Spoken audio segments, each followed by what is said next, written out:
Two be honest আমি তখন মিডিয়ার জন্যই প্রিপেয়ার না, আমি একেবারে আনকোর একটা ছেলে, মিডিয়াতে আসলাম মাত্র অ্যাক্টিংটা করছি নাটকে, হুট করে তখন যেহেতু ইমপ্রেস টেলিফিল্মের সাথে আমার একটা কমিটমেন্ট ছিল যে আমি একটা ছবি করব, আমি তো ছবিই বুঝি নাই, ছবির হাউ মানে একটা ফিল্ম কীভাবে ওয়ার্ক করে, রাইট। আমি একেবারেই তো নতুন তখন।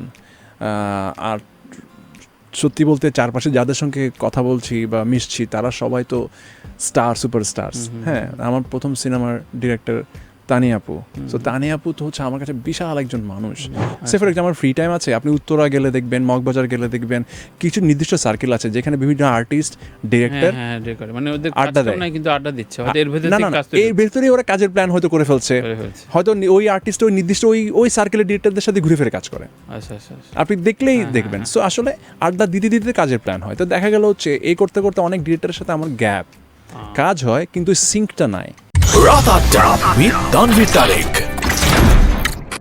আমরা প্রত্যেকটা ইন্ডাস্ট্রিতে মুরব্বি থাকে, ধরো সিনিয়র যারা, তারা ছোটদের দেখে, নিউ কামারদের একটু উপদেশ দেয়, রেফার করে। এমনি তোমার ক্ষেত্রে এই ধরনের মানে শেড কেমন ছিল? একেবারেই না ভাইয়া, আমার কাছে মনে হয়েছে একটা নির্দিষ্ট সময় পরে আই ওয়াজ ভেরি অ্যালোন। মানে আর আমি যেটা বললাম, আমি অনেক বেশি আমার ফ্যামিলিতে এত ইস্যুস ছিল, তা আমার অনেক বেশি ফ্যামিলিতে টাইম দেওয়ার লেগেছে। সো যেটা হয় না যে আপনি একটা যে কোনো কাজে, সেটা আপনার অ্যাক্টিং হোক, বিজনেস হোক, কর্পোরেট জায়গা হোক, আপনার কিন্তু একটা নির্দিষ্ট সার্কেল যদি আপনি মেনটেন করেন, তাহলে হয় কি ওই সার্কেল থেকেও কিন্তু অনেক বিজনেস জেনারেট হতে পারে বা অনেক কাজ জেনারেট হতে পারে, যেটা হয় আর কি নর্মালি। সো আসলে আমি বরাবরই একটু হোমসিক ছিলাম। হ্যাঁ, সো যেটা হয়তো হচ্ছে আমি জানি যে এই গ্যাদারিংটাতে বা এই আড্ডায় গেলে কাজেই কিন্তু কাজের কথা হয়ে যায়, আড্ডায় কাজের কথা হয়ে যায় কিন্তু।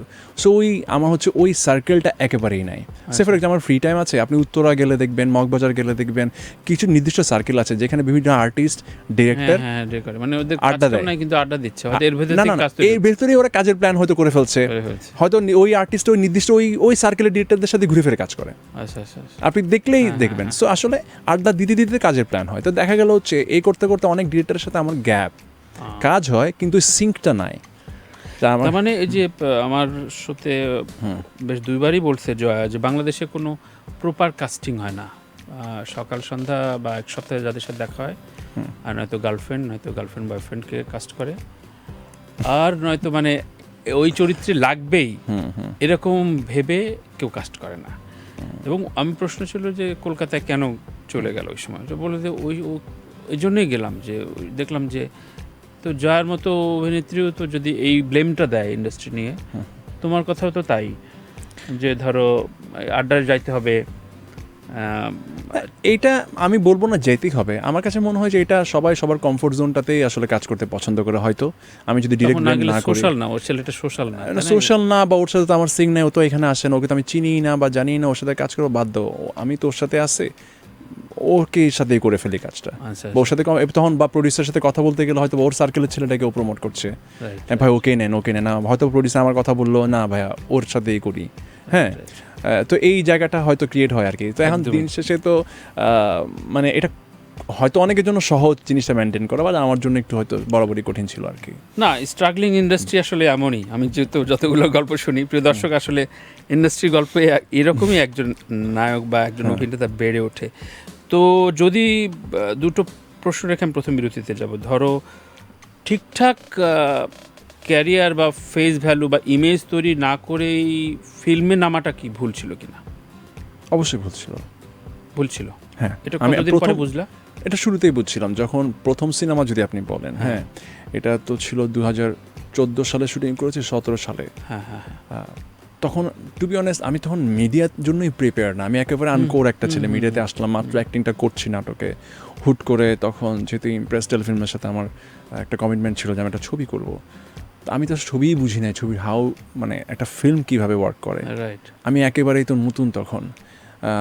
আর সত্যি বলতে চারপাশে যাদের সঙ্গে কথা বলছি বা মিশছি তারা সবাই তো সুপারস্টার্স। হ্যাঁ, আমার প্রথম সিনেমার ডিরেক্টর তানিয়া আপু। সো তানিয়া আপু তো হচ্ছে আমার কাছে বিশাল একজন মানুষ, তো মানে সাথে কাজ করা এবং ওই লেভেলের কাজ করার জন্য তো তখন একটা ম্যাচুরিটির দরকার ছিল, ক্যারেক্টারটা বোঝার জন্য ম্যাচুরিটির দরকার আছে, বা আমার একটা স্কুলিং দরকার ছিল ওটার জন্য। সো আসলে এই সব কিছু মিলা একটু এলোমেলো ছিল বিষয়টা আমার জন্য, মানে আমার কাছে মনে হয় যে পরিমাণ গ্রুমিং সাপোর্ট আমার দরকার ছিল ওটা আমি পাই নাই। হ্যাঁ, তো সেটা করতে গিয়ে যেটা হলো ডেফিনেটলি আমার কাছে মনে হলো যে জাস্ট আমার করতে হলো, করে ফেললাম, কিন্তু এটার আগে পরে কি কনসিকুয়েন্সেস হইতে পারে বা এই সিনেমাটা যদি ওয়ার্ক না করে কী কনসিকুয়েন্সেস হইতে পারে, এইটা ভাবার মতো ম্যাচুরিটি তখন আমার ছিল না। সো আমি তখন টু বি অনেস্ট ওইভাবে ছবিটা করতেও চাই নাই, আমি ভেবেছিলাম যে একটু ম্যাচুর হওয়ার দরকার আমার। আচ্ছা, হ্যাঁ, তো ডেফিনেটলি এটা ভুল ছিল। যাক, সুন্দর করে কনফিউজ করার জন্য ধন্যবাদ।